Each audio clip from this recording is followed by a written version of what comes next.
एक राजा जिसे वे अपनी मृत्यु का पता चल गया, किसी संत से जाकर पूछा, महाराज मेरी मृत्यु कब होगी? महाराज ने अपने ज्ञान में देखा, तुम्हारी मृत्यु इस समय होगी, इतने दिन बाद होगी। दोबारा पूछा, महाराज मेरी मृत्यु कैसे होगी? उत्तर आया, तुम्हारी मृत्यु सांप के काटने से होगी। राजा को अपनी मृत्यु का पता चल गया। अब वो दिन आया। एक दिन पहले से राजा ने उसके महल के चारों तरफ जहाँ जहाँ से सांप आ सकता था वहाँ वहाँ सफाई करवा दी, फूल बिछवा दिए, जगह जगह दूध रखवा दिया, बड़ी स्वागत की तैयारी करी। किसकी? सर्प के आने की। चारों तरफ खूब सफाई आदि करवा दी। जब सांप आया तो सांप ने देखा इस रास्ते पर फूल बिछे हैं, चलो दूसरे रास्ते पर चलते हैं। दूसरे रास्ते पर गया, अरे फूल तो यहाँ भी बिछे हैं। फिर तीसरे रास्ते पर गया, चौथे रास्ते पर गया, जगह जगह दूध की व्यवस्था है। राजा तैयार है स्वागत में। किसके? सर्प के स्वागत में। आइए, आज आपके द्वारा मेरा मरण होगा, कम से कम मुझे पता चल गया है। मैं आपका स्वागत करता हूँ, मैं आपका सम्मान करता हूँ, मैं आपका आदर करता हूँ, मैं आपकी विनय करता हूँ कि जिस कार्य से आप आए हैं आप अपना कार्य कीजिए और आपके इस कार्य करने में मैं सहयोग करूँगा। मैं आपके सामने उपस्थित हूँ। अब बताओ, वो सर्प काटेगा? अरे बोलिए ना, काटेगा क्या? सांप भी नहीं काटेगा। भाई तू मुझे मारने आया है, मैं डंडा लेके नहीं खड़ा हूँ। मैं क्या कर रहा हूँ? मैं तुम्हारा सम्मान कर रहा हूँ। सांप वैसे ही वापस लौट गया, सांप ने काटा नहीं। क्यों? कारण बताइए। सम्मान मिल गया। क्या मिल गया? क्या मिल गया सांप को? सम्मान मिल गया। यदि सांप को भी सम्मान मिल जाए तो सांप भी काटना छोड़ देते हैं। फिर तो ये इंसान है। इंसान को किसी चीज़ की ज़रूरत नहीं है, केवल एक ही चीज़ की ज़रूरत है, उसका नाम है सम्मान। आज हर व्यक्ति दूसरे के अपमान कैसे किया जाए, बस इसी खोज में लगा पड़ा है।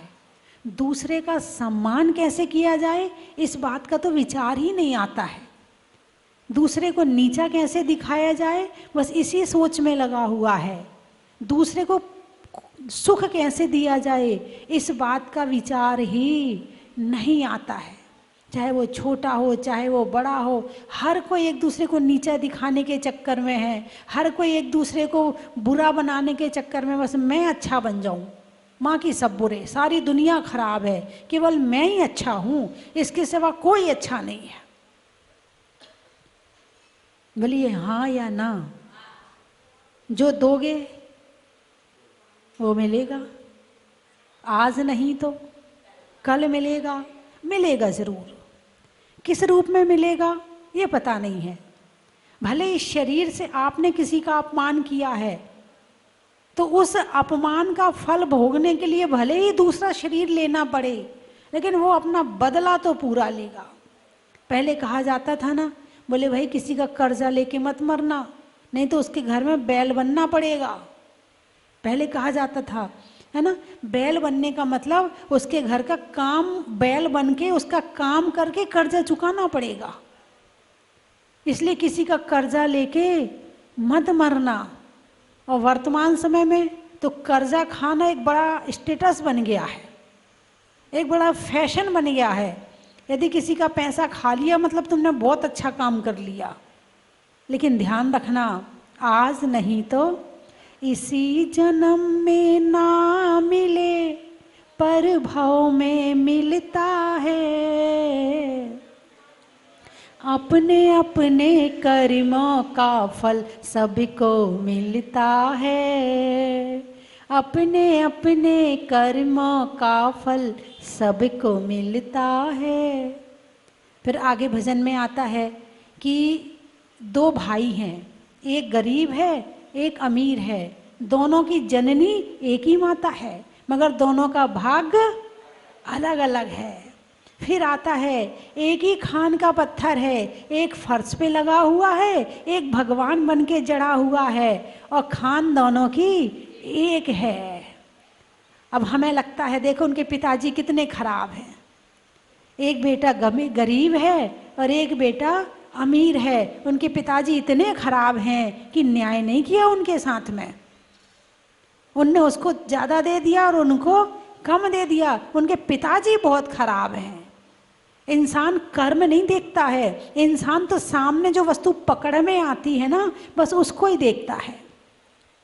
एक जज आए मेरे पास, बोले माता जी बहुत टेंशन रहती है।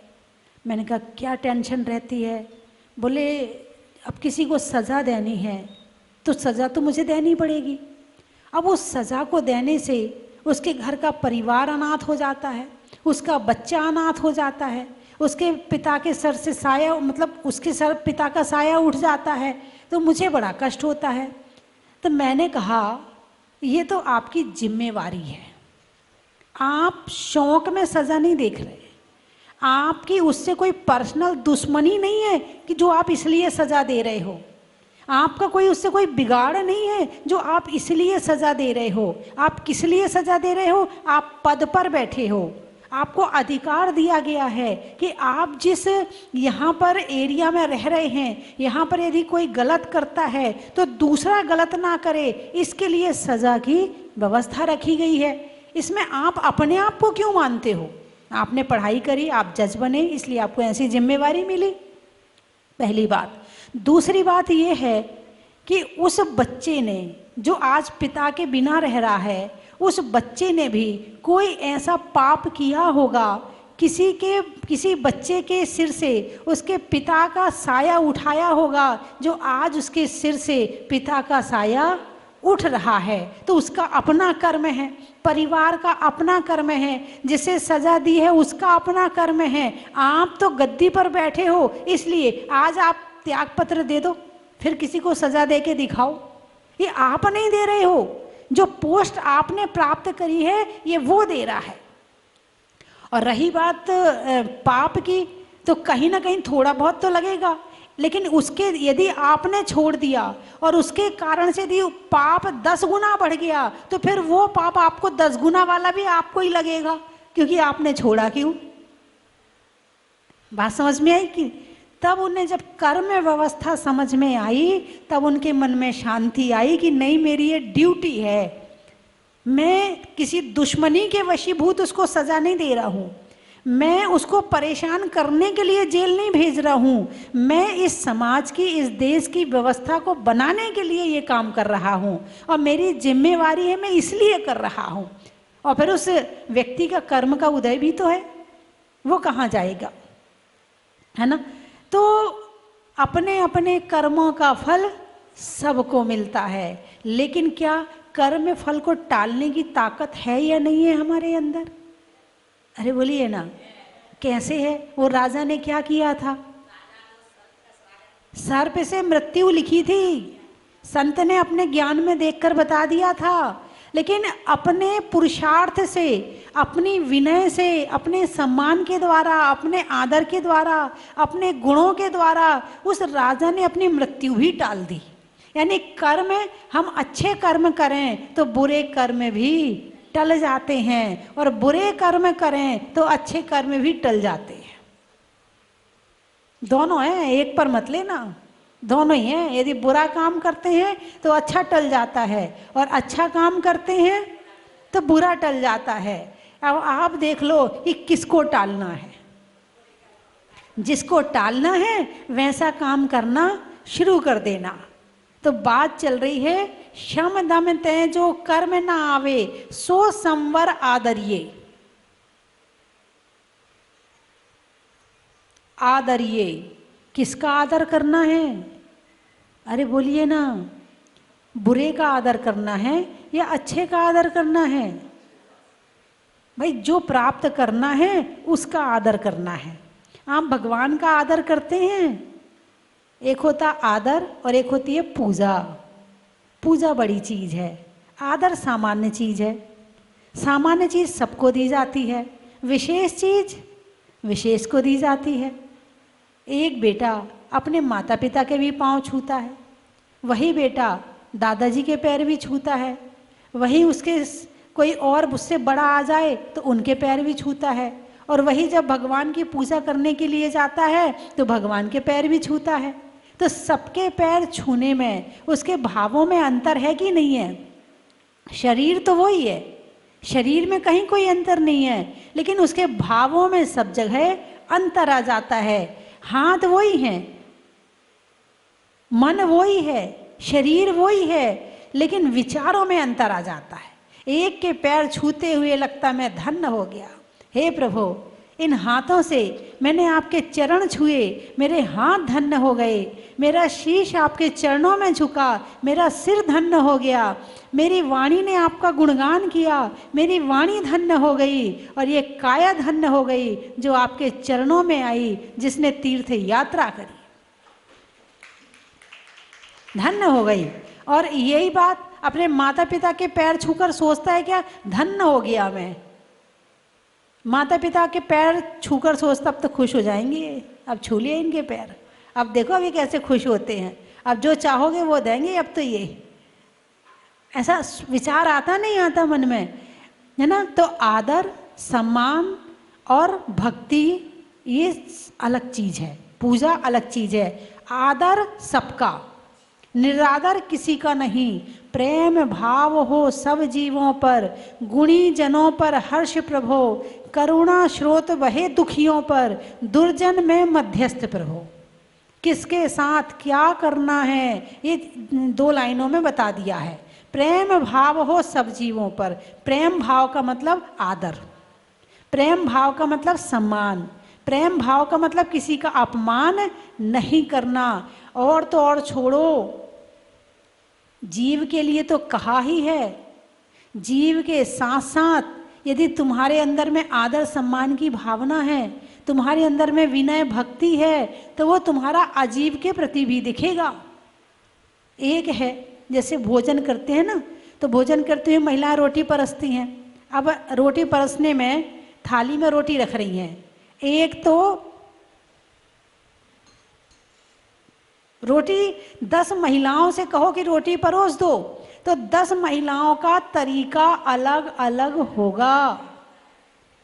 एक तो यूं लो, एक थोड़ी और से कम, एक दोनों हाथ से रखेगी, एक बिना तोड़ के रखे, थोड़ी अपने आप तोड़ लो, खा लो तुम्ही, अब हम तोड़ेंगे तुम्हारे लिए रोटी, एक ऐसे रख देगी, और एक तोड़ करके एक सी सजा के और बड़ी अच्छी तरह से दोनों हाथ से लीजिए। भोजन है। यदि भोजन में सम्मान हो, यदि भोजन को सम्मान पूर्वक अपने घर वालों को खिलाते हो, तो उस भोजन का रस भी अच्छा बनेगा, उस भोजन से स्वास्थ्य भी अच्छा रहेगा, उस भोजन में करने के बाद में दवाई भी नहीं खानी पड़ेगी। और आप अपमान कर कर के भोजन खिलाते, हम ही तो खिलाते, हम ना रहें तो भूखे मर जाओ, रख दिया बना के, खा लो अपने आप जाके, हैं? यही चल रहा है ना। ऐसे भोजन करने के बाद जो रस बनना चाहिए वो इंसान के पेट में जाके रस नहीं बनता है, क्योंकि उसके मन में कष्ट, पीड़ा, दुख की भावना आ जाती है, और उस दुख के साथ में जो भोजन करता है वो उतना औषध का काम नहीं करता है। और यदि आपको जिम्मेवारी मिली है, आप घर में हैं, आप गृहिणी हैं, तो आप इतने प्यार से भोजन कराएं कि दवाई आपके यहाँ खानी ना पड़े। दवाई की जरूरत ना पड़े, आप भोजन को ही औषध बना दें, अपना उसमें प्यार डाल दें, अपनी ममता डाल दें, है नमोकार मंत्र पढ़ के वो उसका रस डाल दें, फिर आप देखो भोजन में कितना रस आता है। और भोजन बनाने में एहसान, और तुम्हारी नौकरी तो कर रहे हैं सारी जिंदगी, और कर क्या रहे हैं? तुम्हारे नौकर हैं क्या? ले लो अपने आप से, खा लो अपने आप से, बना के रख तो दिया, और क्या करें? बोलिए। एक ये भी तरीका है भोजन कराने का, और एक वो भी तरीका। दोनों तरीका में से कौन सा तरीका सही है? सम्मान का तरीका सही है। यदि सम्मान पूर्वक आप भोजन कराते हो तो सामने वाले का रोम रोम प्रसन्न होता है, सामने वाले का रोम रोम खुश होता है, और उस खुशी में जो भोजन किया जाता है वो अमृत का काम करता है। और भाई भोजन तो करना पड़ेगा, घर हैं, जा तो नहीं सकते हैं, कहीं भाग भी नहीं सकते हैं, खाना तो पड़ेगा, रोज रोज बाजार का भी नहीं खा सकते हैं, लेकिन जो तुमने खिलाया है अपमान करके, उस भोजन का रस बनने वाला नहीं है। एक दरवाजा खटखटाते हैं, एक आया दरवाजा खटखटाता, बड़े प्यार से बड़े धीरे से कुंडी खटखटा रहा है ना। एक आया, धड़ाम धड़ाम धड़ाम धड़ाम, सामने वाला क्या कर रहा है क्या नहीं कर रहा है, अंदर बेचारा भाग के आएगा, गिर ना जाए, पड़ ना जाए, है। यानी दरवाजा खटखटाने में पता चल जाता है कि तुम्हारे अंदर आदर कितना है, तुम्हारे अंदर सम्मान कितना है, तुम सामने वाले को कितना प्रेम करते हो, या सामने वाले से दुश्मनी रखते हो, या सामने वाले पे गुस्सा आ रहा है। जब नौकरी करके शाम को आदमी घर वापस आता ना, तो घंटी बजाने से पता चल जाता है ये गुस्से में आए हैं कि अभी प्रेम में आए हैं। हाँ, तो टनन टनन टनन टनन टनन टनन टनन लगातार बजाए जा रहे हैं, समझना ये गुस्से में आया है। आओ, जैसे ही तुम दरवाजा खोलोगे, कहाँ मर गई थी, कितनी देर हो गए बजाते हुए, सो जाती हो क्या, क्या कर रही थी, ये दरवाजा नहीं खोल सकती हो। और जिस दिन टनन टनन टनन टनन म्यूजिक बज रहा है, घंटी नहीं बज रही है, म्यूजिक बज रहा है, और वो म्यूजिक जो है ना वो बाहर का बाद में बज रहा है, पहले वो म्यूजिक अंदर बज रहा है। जब अंदर म्यूजिक बजेगा तो वो बाहर म्यूजिक बजेगा, और अंदर गुस्सा बजेगा तो बाहर गुस्सा बजेगा। जैसे भाव अंदर में होते हैं वैसा ही घंटी बजती है, वैसा ही दरवाजा खुलता है। अब कुछ बच्चे हैं, दरवाजा खोलना है, हाथ से नहीं खोलेंगे, लात मारेंगे। भले आया ना, कैसे दरवाजा खोलते हैं? लात से दरवाजा खोलते हैं। खोलते कि नहीं खोलते हैं? ये क्या है? ये बचपन से अनादर करने की आदत पड़ गई है। दरवाजा अजीब है मगर तुम तो जीव हो। दरवाजे को पैर से खोलोगे, लात से खोलोगे, दरवाजे को कुछ नहीं हो रहा है, लेकिन तुम्हें कुछ हो रहा है। तुम्हारे अंदर बुरे संस्कार आ रहे हैं, तुम्हारे अंदर में अनादर की भावना आ रही। आज तुम दरवाजे का अनादर कर रहे हो, कल तुम घर वालों का अनादर करोगे, क्योंकि अनादर करने की भावना अजीब से पैदा हो गई है। अब वो जीव तक पहुंच जाएगी, कब पहुंचेगी समय बताएगा। तो आदर करने की भावना अकेले इससे नजर नहीं आती है कि आप सामने वाले से अच्छे से बोल रहे हो, आप सामान उठा के कैसे रख रहे हो। एक आता है फाइल यूं फेंकता है, यूं बस्ता पटकता है, एक जूता यहां पड़ा है, एक जूता यहां पड़ा है। बात समझ में आई कि नहीं आई? जिस जूते को तुम पहन रहे हो, जिसने तुम्हारे पैर की रक्षा करी है, जो तुम्हें यहां वहां घुमा करके लाया है, उस जूते को तुम इस तरह अपमान कर रहे। वो अजीब भले हो मगर तुम्हारे अंदर तो अपमान की भावना आ रही है। जो कर्मों का आश्रम है उसमें ये भी देखा जाता है कि तुमने अपमान जीव का किया है या अपमान अजीब का किया है। कर्म बंध तो तुम्हें हो ही गया, भले कम हुआ या ज्यादा हुआ, लेकिन पाप का बंध तो हो ही गया। अपने सामान को अच्छे से रखना, अपने सामान को विनय पूर्वक उठाना, है ना। कई बार जैसे मेरे पास आए, मैंने एक मान लो बच्चा है, पेंसिल दी, यूं ले रहा है, उसकी मम्मी कहती नहीं नहीं बेटे दोनों हाथ से ले। माता जी से एक हाथ से नहीं लेते, फिर बच्चे ने दोनों हाथ किए, दोनों हाथ से ली। फिर बच्चे ने कहा थैंक यू। अब उसे ये नहीं पता कि वंदनामी बोलना है, लेकिन उसके अंदर विनय है कि यदि किसी ने कुछ दिया है तो उसे थैंक यू बोलना है। एक आया, यूं फेंक दिया, नहीं चाहिए मुझे, ऐसी तो मेरे घर में बहुत सारी पड़ी हैं। बात समझ में आई कि नहीं आई? इतना मिल गया कि जो मिल रहा है उसका आदर खत्म हो गया। कौन दे रहा है इस बात का आदर खत्म हो गया। सामने वाले का अपमान इतना सा बच्चा कर रहा है, यही बच्चा जब बड़ा होगा तो तुम्हारी दी हुई चीज फेंकेगा, तुम्हारे एक दिए हुए कपड़े फेंकेगा। तुम गिफ्ट दोगे, बड़ी भावना से लाए हो, हैं, बड़े प्रेम से लाए हो गिफ्ट, तो ये कोई गिफ्ट है? ऐसी गिफ्ट लाई जाती है, ऐसी गिफ्ट दी जाती है? इसकी क्वालिटी देख रहे हो? इसका क्या क्या, ये हम नहीं यूज करते हैं, ये रखी तुम्हारी गिफ्ट। अब तुम कितने भावों से उसके लिए लेकर आए थे, उसने तुम्हारे भाव नहीं देखे, उसने क्या देखा? क्वालिटी देखी, कंपनी देखी, तुम्हारे भाव नहीं देखे। जबकि देखना क्या चाहिए था? भाव देखने चाहिए था कि कम से कम ये लाए तो सही, कम से कम इन्होंने दिया तो सही, कम से कम इनका प्रेम मेरे प्रति है तो सही। चलो कमजोर लाए हैं ज़्यादा महंगी नहीं लाए, लेकिन लाए तो हैं। यदि इस भावना को देखते, उस गिफ्ट लो के खुश हो जाते, वाह मम्मी आप तो मेरे लिए बहुत अच्छा लाई हो, उस समय जो मम्मी को खुशी होती, उस समय आधा किलो खून बढ़ गया होता।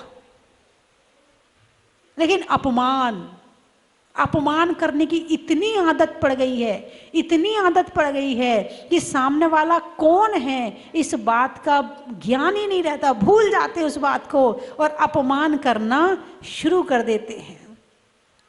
जो चीज दिख रही है हम उसका सम्मान नहीं कर पाते हैं, तो जो धर्म दिखता नहीं है उसका क्या सम्मान करेंगे? और जिसने धर्म का अपमान शुरू कर दिया उसका तो जीवन खत्म है। बस ये जिंदगी जी ले, जितना पुण्य है उतना खा ले, उसके बाद जो जीवन में दुर्दशा होगी उसको सहन करना बड़ा मुश्किल हो जाएगा।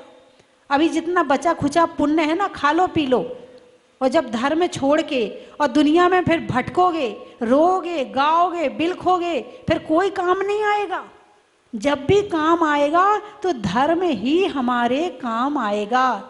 जब भी सुख मिलेगा तो धर्म के द्वारा ही मिलेगा। आप क्या सोचते हो?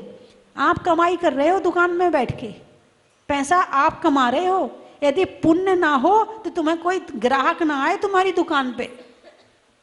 दुकान पैसा नहीं कमा रही है, तुम पैसा नहीं कमा रहे हो, तुम ग्राहक को नहीं खींच रहे हो, तुम्हारा पुण्य ग्राहक को खींच रहा है। जिस दिन तुम्हारा पुण्य कम पड़ जाएगा ग्राहक आने बंद हो जाएंगे, दुकान वही रहेगी, स्थान वही रहेगा, माल वही रहेगा, तुम वही रहोगे। लेकिन यदि पुण्य कम पड़ गया तो दुकान में ग्राहक नहीं आएगा।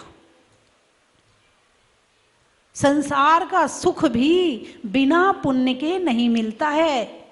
तुम्हें लगता है कि तुम पैसा कमा रहे, पैसा तुम नहीं कमा रहे हो। तुमने जो भगवान की भक्ति करी थी, तुमने जो धर्म किया था, उससे जो पुण्य इकट्ठा हुआ है उससे तुम्हें सुख मिल रहा है। लेकिन आजकल के बच्चे बस क्या है, मम्मी मंदिर मंदिर मंदिर लगाए रखती हो, सारे दिन पूजा करो, अभिषेक देखो, ये प्रवचन सुनो, क्या यही लगाए रखती हो?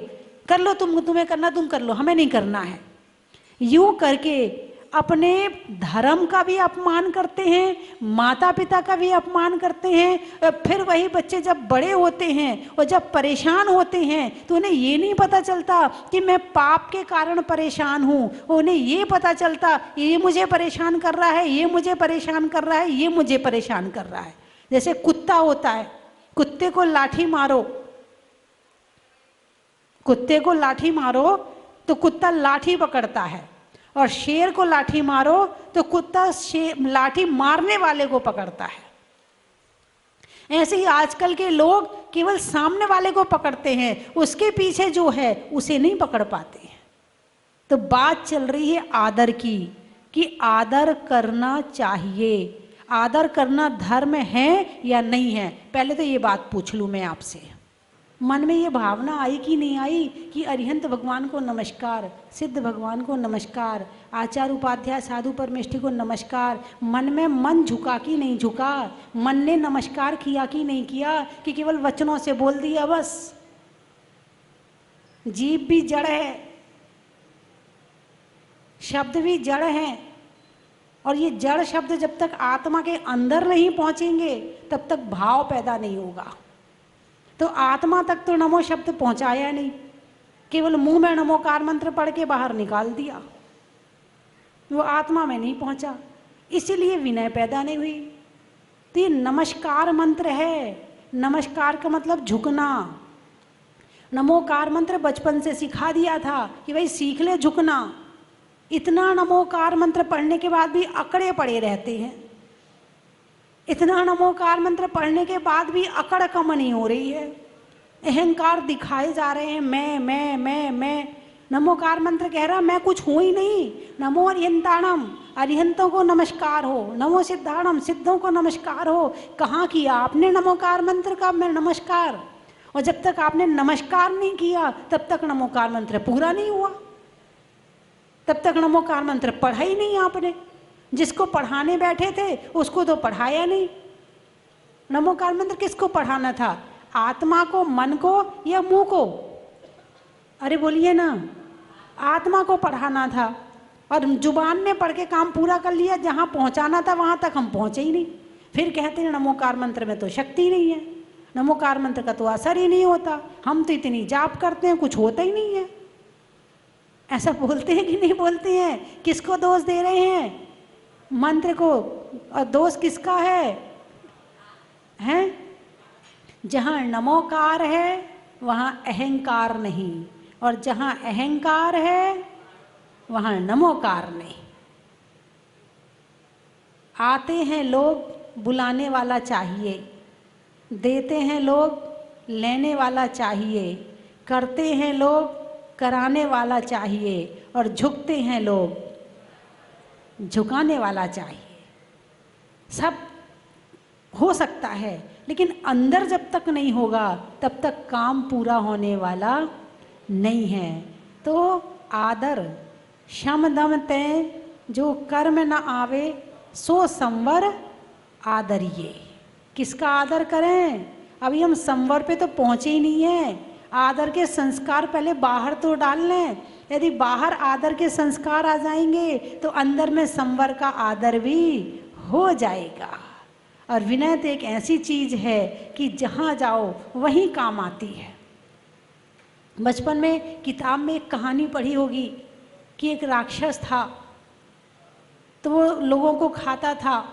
लोगों ने जंगल में उसे भेज दिया, बोले हम अपने यहाँ से एक एक जना रोज भेजेंगे आपके पास में, तुम उसको खा लिया करो। भाई उसको भेज दिया। एक दिन एक लड़की गई तो वो सबसे प्रश्न पूछता था, मैं कैसा लग रहा हूँ? तो सब राक्षस तो राक्षस है, कभी नहाता नहीं, कभी कंघी नहीं करता, कभी मुंह में पानी नहीं लगाता, उसकी शक्ल कैसी होगी? तो सब कहते बहुत बुरी है तेरी शक्ल। और जैसे वो कहता कि बुरी शक्ल है वैसे ही वो उसको खा जाता था।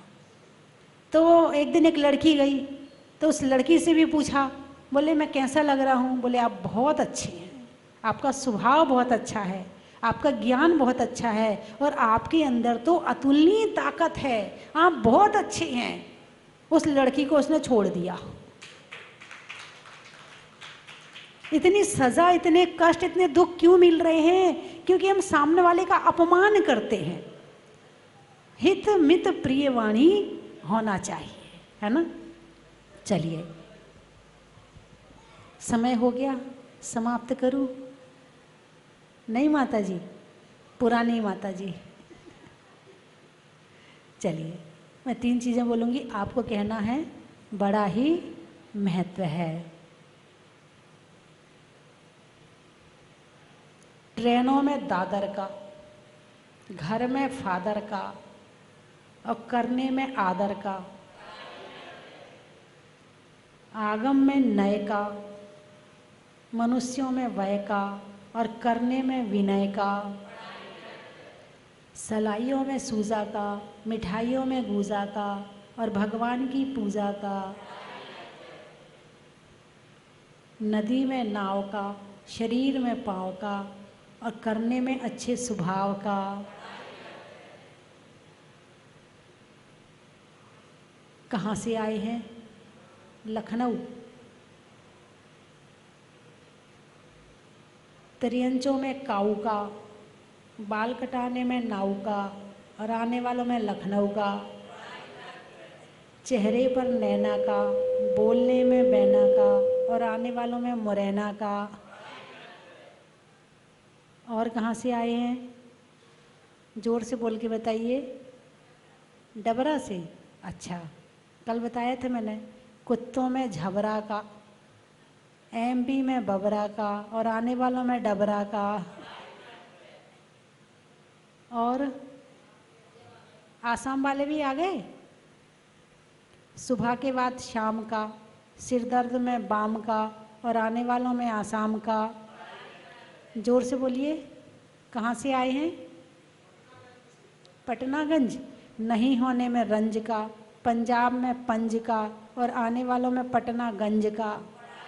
और इस शब्द से पंजाब, कोई 5 चीज़ मुख्य होंगी। आब यानी पानी, हाँ याद आ गया। आब यानी पानी और पंज यानी 5, पंजा 5 है ना। तो वहाँ 5 नदियाँ बहती हैं, इसलिए उसका नाम पंजाब है। उड़ीसा का नाम उड़ीसा क्यों है? सब उड़ता उड़ता रहता है तो उड़ीसा हो गया। बिहार का नाम बिहार क्यों है? क्योंकि वहाँ तीर्थंकरों का विहार खूब हुआ है। भगवान महावीर का आदि खूब विहार हुआ है, इसलिए उसका नाम बिहार है। झारखंड का नाम झारखंड क्यों है? झाड़ को झाड़ बोलते, झाड़, झाड़ यानी पेड़। वहाँ पेड़ बहुत ज़्यादा हैं, इसलिए उसका नाम झारखंड है। मध्य प्रदेश का नाम मध्य प्रदेश क्यों है? क्योंकि वो पूरे भारत के बीच में मध्य में स्थित है, इसलिए उसका नाम मध्य प्रदेश है। उत्तर प्रदेश का नाम उत्तर प्रदेश क्यों है? क्योंकि वो उत्तर दिशा की तरफ में है, इसलिए वो उत्तर प्रदेश है ना। राजस्थान का नाम राजस्थान क्यों है? क्योंकि वहाँ राजा बड़े प्रतापी हुए हैं, इसलिए वहाँ का नाम राजस्थान है। तो हर शब्द बोलता है, उसका अर्थ निकालने वाला चाहिए। ऐसे ही धर्म का भी हर शब्द बोलता है, उसका भी अर्थ निकालने वाला चाहिए। चलिए, आप सब हो गए। जो बाहर से आए, कोई शहर का नाम बचा तो नहीं? जोर से बोलो। ग्वालियर। अब मैं सुनना चाहती हूँ ग्वालियर, ये कहते हैं ग्वालियर, तो मुझे कुछ नया सा लगता है। सुनने में ईयर का, जंगल में डियर का और आने वाले में ग्वालियर का। ग्वालियर का नाम ग्वालियर क्यों है? वहाँ गाने वाले बहुत थे, इसलिए ये ग्वालियर हो गया। गुना, अनाज में चना का, पेड़ में तना का और आने वालों में गुना का। पानी में मगर का, चलने में डगर का और आने वालों में अशोक नगर का। चलने के लिए रास्ते का, बच्चों में बस्ते का और अब आपके नाश्ते का। पहाड़ से आने के बाद तो एक ही चीज़ नज़र आती है, कुछ खाने को मिल जाए, पानी मिल जाए, शिकंजी मिल जाए, है ना। बोलिए 24 भगवान की।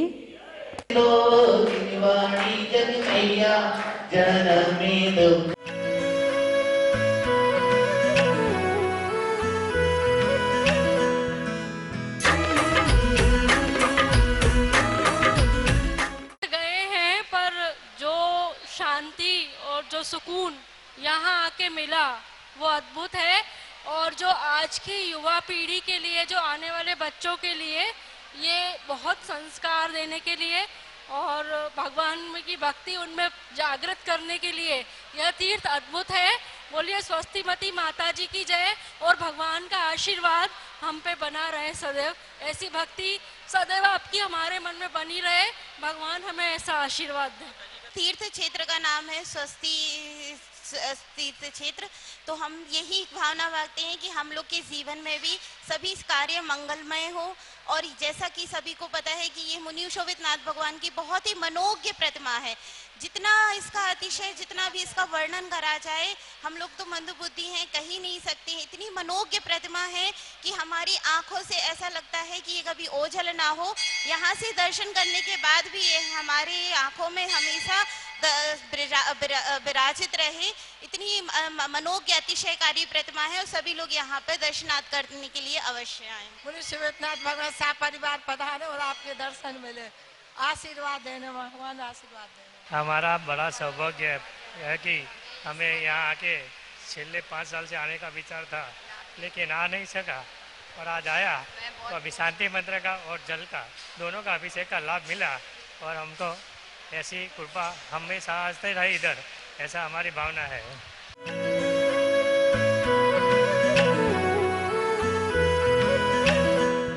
चन की थाल को सजाओ रे आज, रत्नों की थाल को भर लाओ रे आज। आओ आओ करे रे गुणगान आरती भगवन की। आओ आओ करे गुणगान आरती भगवन की।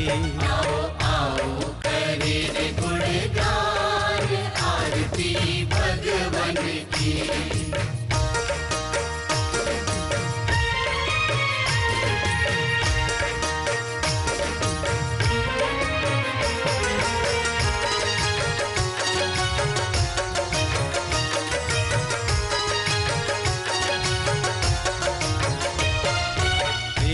सुमित्र के राज दुलारे, माँ पद्मा जी के नैनों के तारे।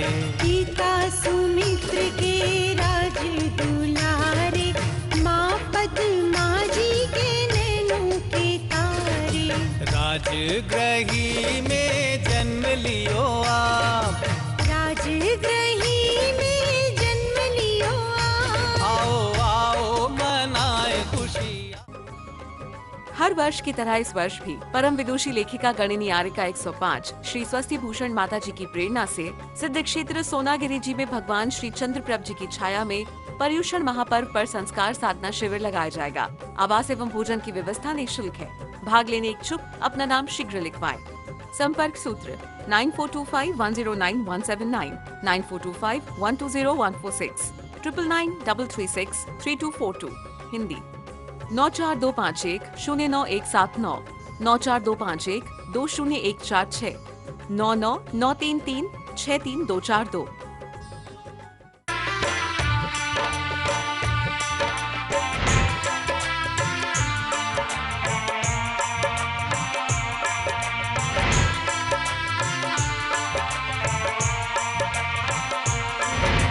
चलो रे चलो रे चलो, चलो रे चलो रे चलो, चलो जहाजपुर।